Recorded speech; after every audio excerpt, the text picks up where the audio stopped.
For more on all this, let's bring in Alex Marlow, Breitbart News Editor-in-Chief, Mike Huckabee, former Arkansas Governor David Bossie, 2024 Republican National Convention co-chair and former Trump deputy campaign manager.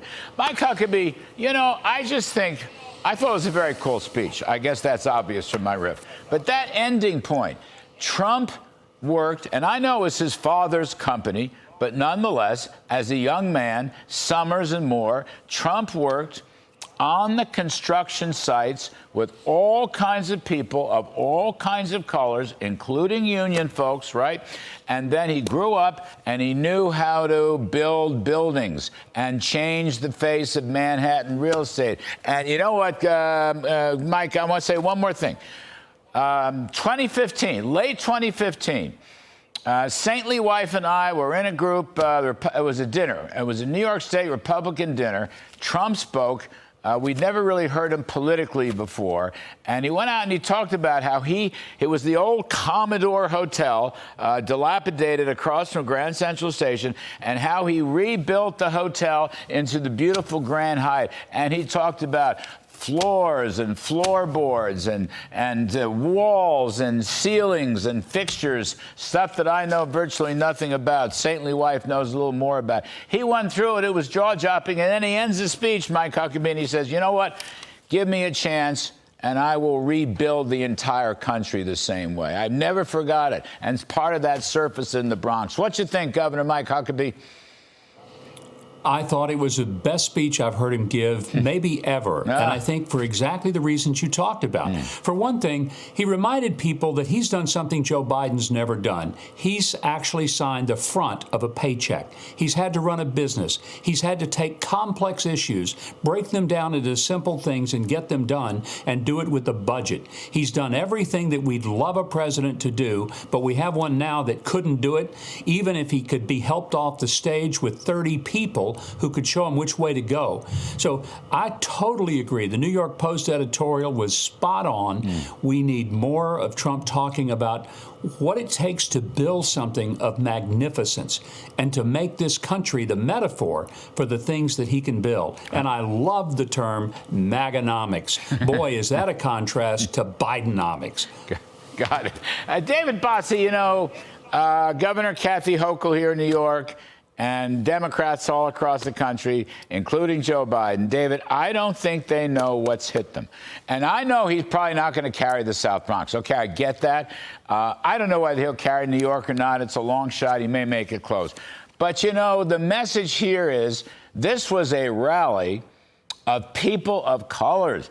And the people of colors were there because they're tired of losing their wages. They're tired of losing their jobs. They're tired of crime in the streets and the unlawful immigration through the open border. I don't think the Dems get that. I mean, I think they may be blindsided by this, David Bossie, and no one gives a better speech on it than Mr. Trump. You couldn't be more right. And Governor Hochul, they're scared. The Democrat leadership is scared. And of course, Governor Hochul didn't help herself any. She clearly went to the Hillary Clinton campaign school. She didn't remember the basket of deplorables line when she uttered all of her constituents were clowns for going to watch Donald Trump's rally yesterday. They don't understand. Look, just let me get this right. The black vote in 2020 went 12% for Donald Trump. Today, he is polling at 23%. Hispanic vote in 2020, 32%. Today, he's at 46% of the Hispanic vote. Those are numbers that are scaring the daylights out of the Democrats because Donald Trump is doing what you guys were just talking about.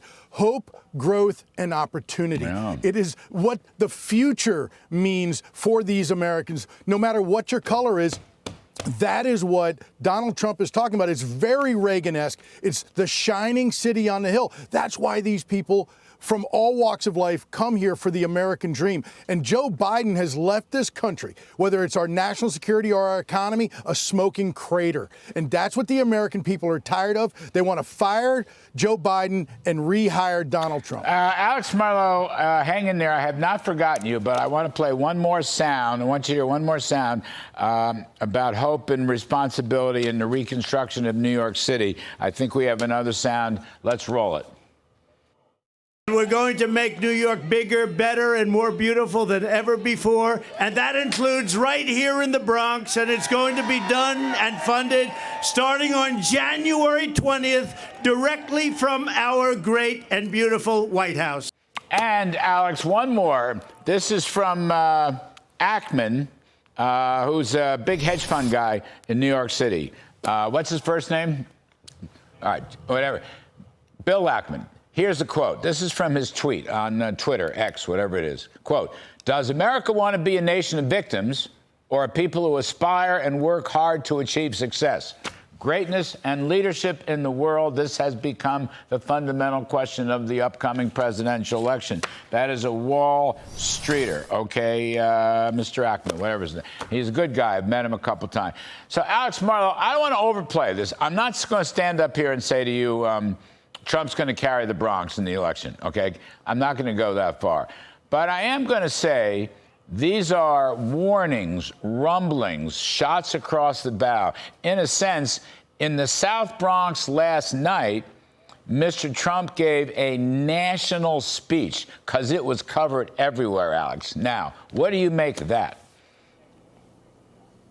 Yeah, so Larry, I look at this two different ways. The first thing is look at the atmosphere. This thing was lit. You are seeing rappers with tats on their faces, rapping about MAGA with the red hats on. This stuff is unbelievable. The Democrats are completely jealous that this is happening. They could never do this. Imagine them going to some rural district in a red state and turning out 6 people, much less thousands and thousands of people, having a great time and just loving this president, Donald Trump.